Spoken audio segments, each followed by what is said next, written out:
It has been like a month since I've been in the studio, but it's Thursday and we have so much to talk about, so welcome to Comic Book Now!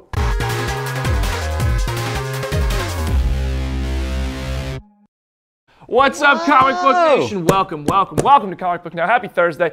I'm your host, Brandon Davis. Call me PD. I'm joined today. Guys, Charlie picked up a new hairstyle. And lost some hair.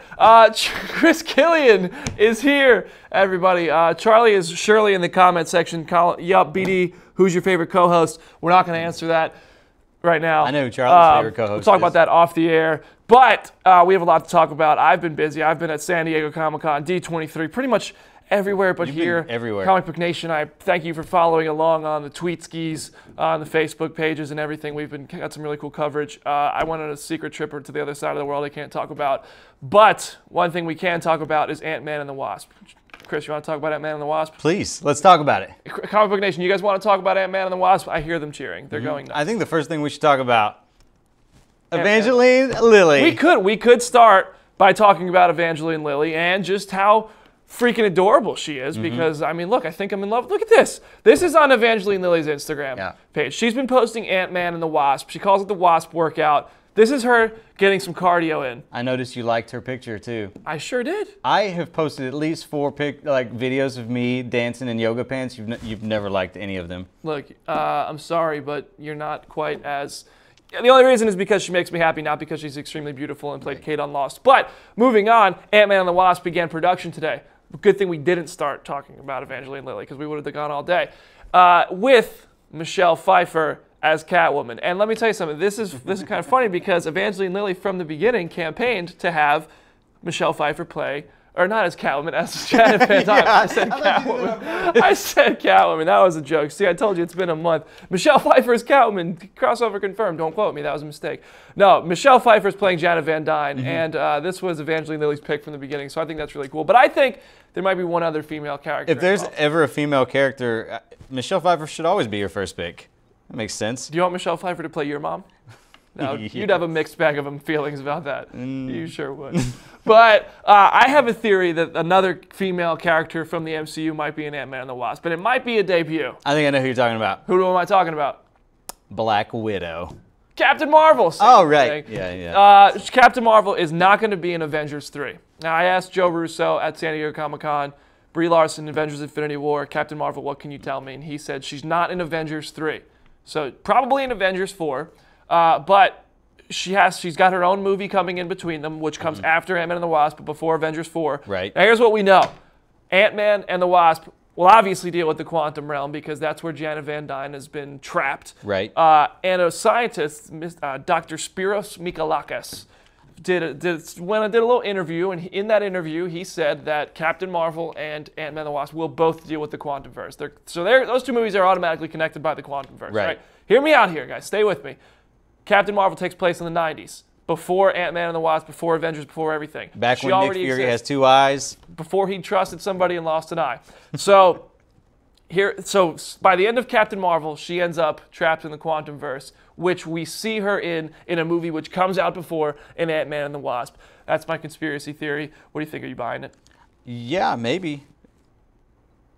I mean, it's plausible. I mean, yeah, possibly.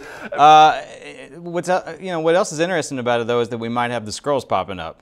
Well, right. Anybody could be a Skrull. Anybody. So Captain Marvel might be a Skrull. Stan Lee. Stan Lee. That would explain why Stan Lee is everywhere. Everywhere. But yeah, right. The Captain Marvel is going to deal with the Kree Skrull War. We have already met the Krees in Guardians of the Galaxy. There's going to be Kree Easter eggs in the Inhumans. But what if Michael Douglas? He could be a Skrull. What if Hank Pym is a Skrull? I don't know. Look, bottom line here is I think we might meet Captain Marvel for the first time in AntMan and the Wasp. That's all I'm saying. That's all I'm saying. Might be even a post-credit scene. I don't think she's going to play a big role. I'm not sitting here. You know what? And if you're wrong, nobody's going to remember this, so it's fine. But if I'm right, I'm going to remind every single one of you. We have video footage. And you better buy me a drink. But speaking of first appearances, how about this? We do a little show here. My buddy Chris Killian here does it. You may have met him. He does a series we like to call Major Issues. And this week we're going to explore the first appearance of the Mad Titan, Thanos. With or without the Infinity Gems, you do not want to mess with the Mad Titan.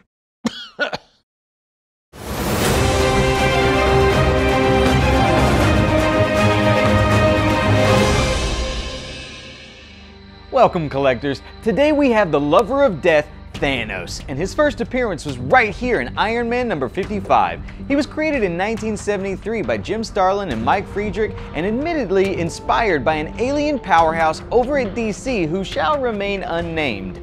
Iron Man 55 isn't just the debut of Thanos either, it's also the first appearance of Drax the Destroyer, who looks a lot less Batista here and much more like the love child of Vision and Martian Manhunter. But one thing remains the same, Drax hates Thanos, and Thanos could care less. Thanos, how did you return? I've been watching you all along, simple-minded dolt. I'll break free of your evil domination, Thanos, then I'll fulfill my soul life mission to annihilate you, Thanos, utterly. Ha ha ha! We shall see, Drax, we shall see. As we find out in this issue, if there's two things Thanos loves, it's being in the shadows and fighting dirty. As soon as I rattle my brains back together, I'll... When we do finally get to see the Mad Titan, well, hello, Thanos. Someone was looking thin back in the day, you California grape-faced psycho. Thankfully, he beefed up and has since appeared in video games, cartoons, and is being played by Josh Brolin as the main antagonist in the third Avengers film, Infinity War. As a bonus in this issue, we'll get an old-fashioned suit-up montage fresh with some Tony Stark commentary. And man, how have times changed. First snatch is my collapsible helmet and attached collar, then the magnetic shoulder epaulets so I can slip on my gloves, press a hidden release, and zingo! Up comes the retractable arm covering. Those magnets sure do the trick. Finally, buckle my power pods. Slip my face mask, polarize the whole schmear with iron toughness. If you want to see how they stop Thanos this first go-round, order Iron Man number 55. For ComicBook.com, I'm Chris Killian, and we'll see you next issue.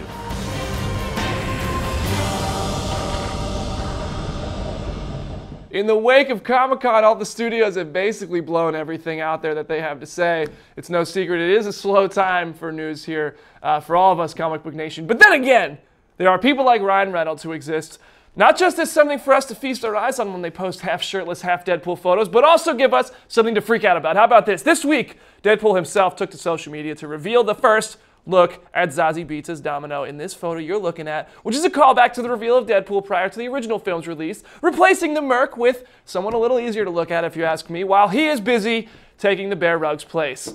Deadpool, take that. Moving on to Coral. Got a little something. Chandler Riggs, I can't imagine what walking through high school hallways has been like for you. Congratulations on not being there anymore with people shouting out Coral. But it's only getting started right now. How about this? As pointed out in this tweet by former Walking Dead actor James Allen McCune, who, in case you forgot, was Jimmy, which you did forget. He's the guy in this photo. He's not Lori, Carol, Herschel, Maggie, or that other chick on the right who's also dead. But yeah, he's that one with the circle around him. Anyway, McCune took to Twitter to share this photo of a billboard for the new Netflix series Chasing Coral, warning Riggs about the mass amount of jokes he's about to put up with. Riggs with the perfect response, kill me. Correct me if I'm wrong, Chasing Coral could be the title of The Walking Dead anyway. Yeah, that's a great title for Walking Dead. Yeah, I think that's basically what the show's about. Moving on, Marvel's The Inhumans is on the way, and by now you've already complained to somebody about the wig. You talk to your friends or family, and if you don't have friends, you talk to your cat, maybe. But that thing on Serinda Swan's head, we have to talk about it. It stood out more than anything else in the trailer for this new show. But maybe this clip you're seeing right here might change your mind. This clip originally shown in Ballroom 20 at San Diego Comic-Con shows the wig in action, full CGI. You know, can we forgive it? Is it? Nah, it's not great at all. I think Ewan, how do you say his name? Ramsey Bolton. Yeah, he'd rather have his face eaten by dogs again. Look at that. I haven't seen anything that bad since Spawn in the 90s. Dude, it's not that bad. It's pretty bad. Maybe I'm just biased. I don't care what the hair looks like because I love Serinda Swan. Yeah. And I think she's fantastic and this cast is great. Oh, yeah. She looks great. Finally, on the DC side of the spectrum, the DC crossover invasion, following up DC's invasion, details have surfaced absolutely nothing by the way of the plot details from the crossover, but we really know, just Stephen Amell told him, what he told me at Heroes and Villains Fan Fest, that if it's bigger, badder, bolder, they're not slowing down. That's all happening. But CW revealed some changes in the lineup, which more heavily involve Supergirl this year. The crossover will be a 2-night event, moving some episodes around to keep it as a 4-part, 4-hour thing, but only in 2 nights. It starts with an Arrow Supergirl pairing on November 27th, followed by The Flash and Legends of Tomorrow pairing up to conclude it on November 28th. I did the math for you. That means it starts in 117 days. So that's pretty exciting. When, That was you know really what else nice is of you to exciting? do that math. That was just off the top of my head just now. Really quick. I know. We haven't rehearsed this at all. No, haven't. Speaking of exciting comics this week, what do you think? Did you catch up with any new comics this week? I did. I got everybody's back. We sent Chris out to Rick's Comic City this week in Nashville, Tennessee, to catch up with our buddy Dell for the hottest picks of the week.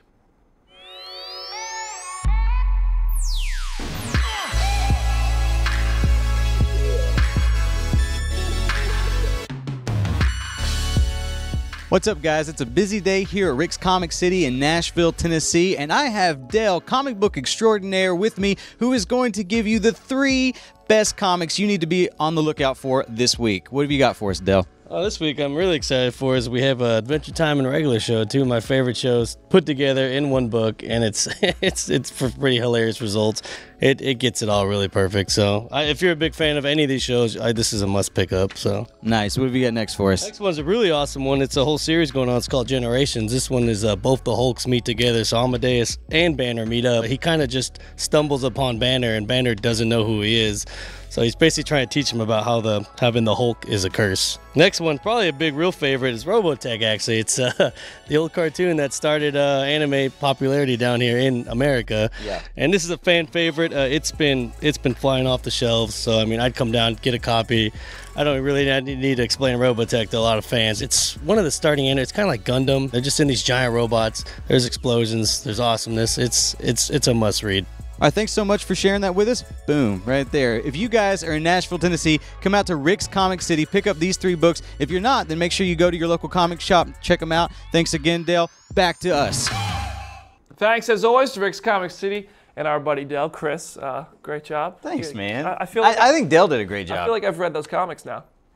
Well, that was Dale. That was not me. Well, Dale is a very knowledgeable human being.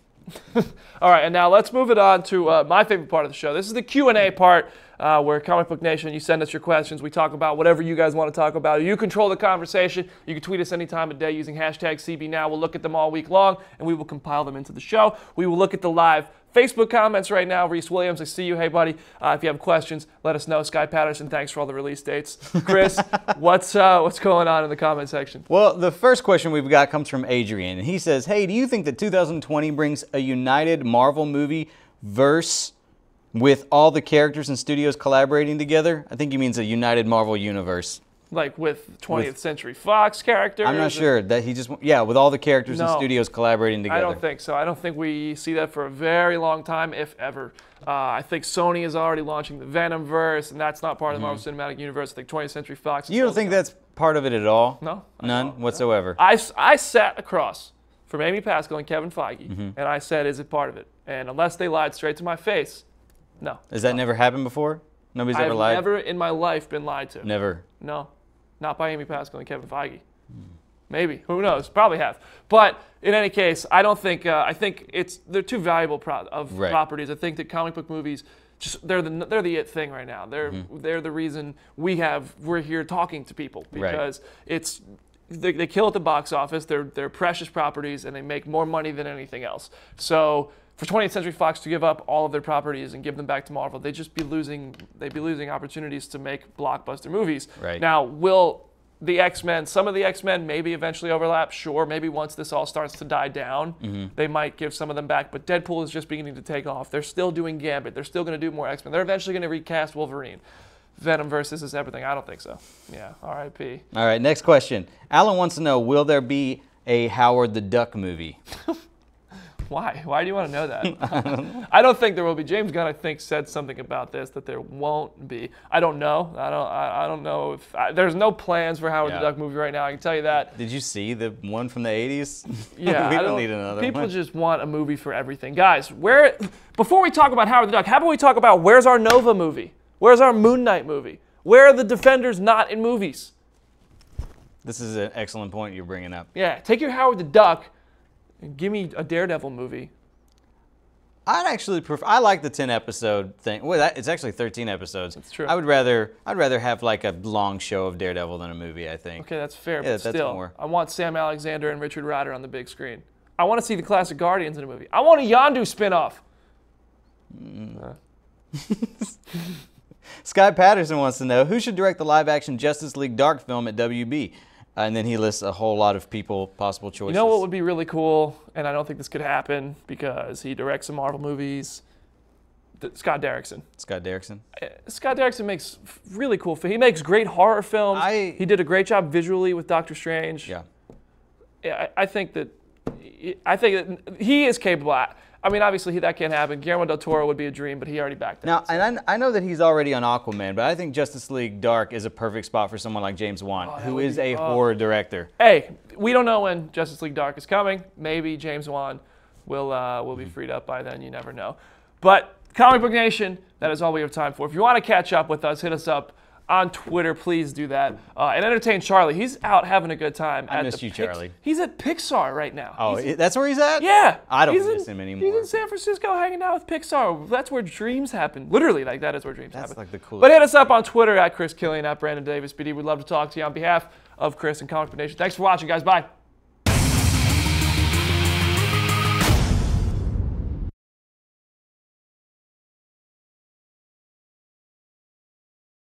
With or without the